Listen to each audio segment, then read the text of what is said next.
মুর্শিদাবাদ জেলার জঙ্গিপুর থেকে লালগোলা যাওয়ার রাস্তার অবস্থা বেহাল। প্রতিবাদে সিপিআইএমের বিক্ষোভ কর্মসূচি। আপনারা এখন দেখছেন সেই ছবি। এই তোলা চলছে, আজকাল রাস্তাঘাট এই অবস্থা হচ্ছে, জনসাধারণ হয়রান হচ্ছে, অ্যাক্সিডেন্ট হচ্ছে, দুর্ঘটনা ঘটছে। এবার আমাদেরকে দিনের পর দিন এই টাকা পয়সা লুটপাট করে কাটপানির জন্য সমস্ত কাজ খুব খারাপ ভাবে করা হচ্ছে। তাই আজকে আমাদেরকে ভোগান্তি ভুগতে হচ্ছে। দুর্নীতি এবং রাস্তা মেরামতের দাবিতে আমাদের এই পথ অবরোধ হবে। এই পথ অবরোধে সমস্ত মানুষকে আমরা সামিল হতে বলবো। এই রাস্তাঘাট সমস্ত আপনি যেই দলই করেন না কোনো, বিজেপি, তৃণমূল, কংগ্রেস, এই রাস্তা দিয়ে যেতেই হয়। প্রতিনিয়ত আমাদেরকে জয়পুর হাসপাতাল যেতে হয়, থানা যেতে হয়, অফিসের কাজ যেতে হয়, বিভিন্ন কাজে আমরা এই ব্যস্ত থাকি। সকাল থেকে রাত 12টা পর্যন্ত সবসময় গাড়ি চলাচল করে, কিন্তু এই রাস্তা দীর্ঘদিন মাস ধরে খারাপ থাকার পরেও ভালো করছে না। তারই প্রতিবাদে আমরা রাস্তা অবরোধ করবো। আমরা বাধ্য করেছিলাম রাজ্য সরকার রাস্তা স্যাংশন করতে, কিন্তু সেই টাকায় আপনারা ক্যামেরা নিয়ে দেখতে পাবেন যে কটা ইট কুতা ছাড়া কোনো কাজ হয়নি। আমরা ওইখানে দাঁড়িয়ে অবস্থান করছি এবং বলতে চাই, এই রাস্তা মেরামত সংস্কারের টাকা কোথায় গেল? এই টাকা কাটমানি কারা খেলো তার উত্তর দিতে হবে এবং অবিলম্বে এই রাস্তাকে চলাচল যোগ্য করে মানুষের, বিশেষ করে প্রসূতি মায়েদের, অসুস্থ রোগীদের যাতায়াতের যোগ্য করে তুলতে হবে। যতক্ষণ পর্যন্ত না প্রশাসনিক এই আশ্বাস আমাদেরকে দেবে যে এই রাস্তা অবিলম্বে মেরামত হবে এবং কাটমানি যেটা ইতিমধ্যে তারা খেয়েছে সেই টাকা উদ্ধার হবে, ততক্ষণ আমাদের অবস্থান চলবে, আন্দোলন চলবে, লড়াই সংগ্রাম চলবে। আমরা এই পথ থেকে সরব না, কারণ লাল ঝান্ডা জনগণের স্বার্থে, জনগণের জন্য এই লড়াই করছে এবং এই রাস্তা মেরামত করেই আমরা আজকে আমাদের এই আন্দোলন শেষ করব। তাই আমরা এখানে দৃঢ় প্রতিজ্ঞ। আমরা জনগণের কাছে ক্ষমা চেয়ে নিয়েছি, যাদের এই অবস্থানের জন্য কিছুটা সমস্যা আছে তারা একটু সহযোগিতা করবেন, কিন্তু আপনাদের বৃহত্তর সমাজের স্বার্থে এই লড়াই দীর্ঘস্থায়ীভাবে চলবে যতক্ষণ রাস্তা মেরামত না হচ্ছে। আমি রুহুল আমিন।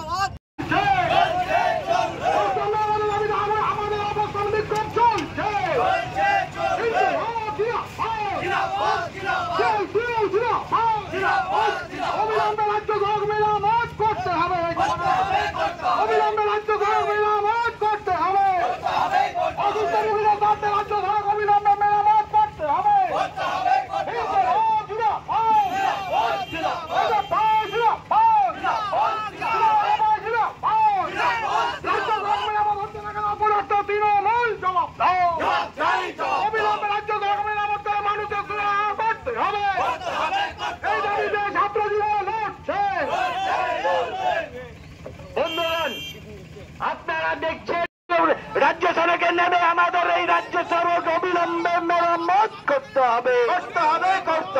ইনকিলাব জিন্দাবাদ, জিন্দাবাদ, জিন্দাবাদ, জিন্দাবাদ, ছাত্র যুবক জিন্দাবাদ, জিন্দাবাদ, জিন্দাবাদ। তাই তো বলি আজকের রাজপথে এসব পাই লড়বে, এই পথ অবরোধ চলবে। আরে তাই তো বলি পিডব্লিউডি অফিসার অবিলম্বে দেখে সে রাস্তা নাকি টেন্ডার পাস হয়েছে, কিন্তু সেভাবে কাজ হয়নি। সে কাজ দেখিয়েছে, কাজ হয়ে গেছে, কিন্তু সেই জায়গায় রাস্তা খাল। আজকে সিপিএমরা তারা রাস্তায় নৌকা ছেড়ে বিক্ষোভ দেখালেন, সেটা হচ্ছে আপনার বিএলআর অফিসের সামনে। দেখেন, সিপিএমের কথা যত না বলেন ততই ভালো। 34 বছর বাংলাটাকে পেছিয়ে দিয়েছে। চোখে ওই যেমন ঘোড়ার দুদিকে এরকম থাকে, দেখতে পাই না এই চোখের টুনি, ওদের চোখের টুনি লাগাতে বলেন গা। গ্রামীণ এলাকায় ঝাঁ চকচকে রাস্তা, বর্ষার সময় কোথাও কাদা নেই। আপনাদের একটা কথা বলি, একদিকে গড়বে একদিকে ভাঙবে। যে জায়গাটার কথা বলা হচ্ছে রাজ্য সড়ক পথ, এখানে পুরো রাস্তা ঝাঁ চকচকে। কর্মক্ষেত্রের কাছে 2-3টি জায়গায় একটু উব্রথব্র হয়েছে। আমাদের অর্ডার হয়ে গেছে, কাজটা তৈরি হবে বলে। বর্ষার সময় আমার সঙ্গে আধিকারিক এসেছিল, এর আগেও আমরা কিছু ইট দিয়ে টেম্পোরারিভাবে, যাতে মানুষের কোনো অ্যাক্সিডেন্ট না হয়। আমাদের বর্ষা পার হলে, তার কারণ জানেন যে পিচ হিট করতে গেলে টেম্পারেচার দরকার আছে।